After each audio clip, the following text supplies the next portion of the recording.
Welcome to The Explainer. Today, this isn't just about an album. We're actually digging into the story of a band whose entire legacy got warped by a simple misunderstanding.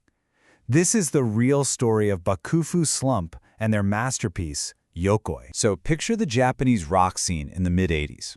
It's exploding, and out of it come two bands with these absolutely killer debut albums.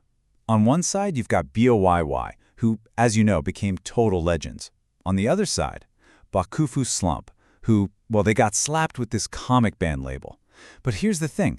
They started out at the exact same creative hype. In fact, there's this one critic who found both bands at the same time, and they remember it so clearly. For them, BOYY's debut and Bakufu Slump's first album, Yoi, weren't just good, they were equals. The two best records of the year, hands down. So after Yo-Yo drops in '84 and BOYY's album comes out in '85, the two bands were pretty much neck and neck. By the late '80s, they both hit it big, mainstream success. But for a lot of those early fans, something just felt off. The raw, exciting sound that made them special had kind of been watered down into something a bit more simplistic, even childish. Okay, so let's get right into it, because this is the myth, the core problem, that has haunted Bakufu Slump's reputation for decades. How does that even happen? How does a band that starts out so strong, so musically interesting, get so completely misunderstood and shoved into a totally different box than their peers? And let's be crystal clear about this. This isn't just a matter of opinion. Calling them a comic band isn't just an oversimplification. It is a total misreading of their best work, and it's done real, lasting damage to how their music is remembered. So here's the takeaway. This one little tag, this label, has literally stopped generations of listeners from hearing how good this band really was.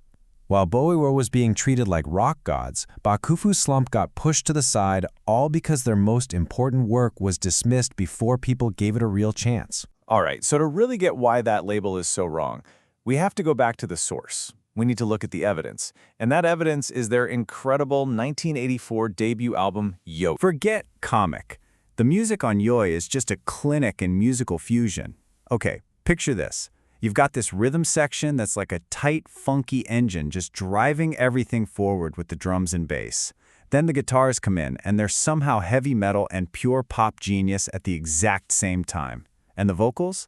They're spitting out these super sharp, smart lyrics with this raw, punk attitude. Seriously, it's an all-killer, no-filler record. And this right here, this shows you just how much thought went into this album. The original vinyl record was split into two very distinct halves. Side A, the fun part, was designed to get radio play, made with a hitmaker to be catchy. But then you flip it over to side B, the live recording part, and bam, that's the real, raw, heavy sound of the band, completely unleashed.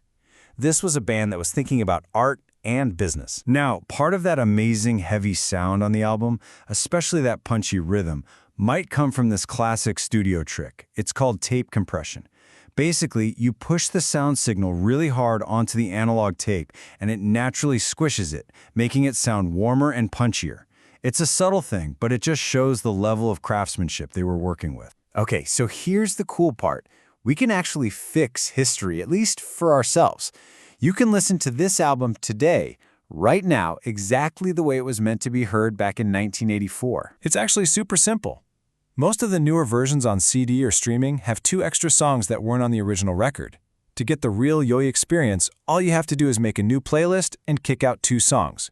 Uwasa ni Naritai, which is usually track 6, and the final bonus track, Murida Ketteban. And you have to do this because these 2 songs just completely throw off the album's flow. They don't fit, the sound is different, the vibe is different. They shatter that perfect, cohesive thing the band was trying to create. Skipping them is the key to hearing Yokoi as the masterpiece it really is. So all of this leads to the big final question. If the music was that good, how on earth did a massive misunderstanding like this even start? What was the tipping point? Believe it or not, the entire problem, the mislabeling of this band's whole career, can be traced back to one single thing. It all came down to a few words. Specifically, a line from a poem that was stuck in the album's liner notes. It was written by a famous personality, Ichiro Furutachi, and it said, "Singing junk foods. It was delicious." And that junk food metaphor, it was probably meant to be playful, catchy. But it was a branding disaster. It instantly planted this idea in everyone's mind that Bakufu Slump's music was disposable, simple, stuff you don't take seriously. It basically cemented that whole comic idea from day one. And that leaves us with a really crazy thought.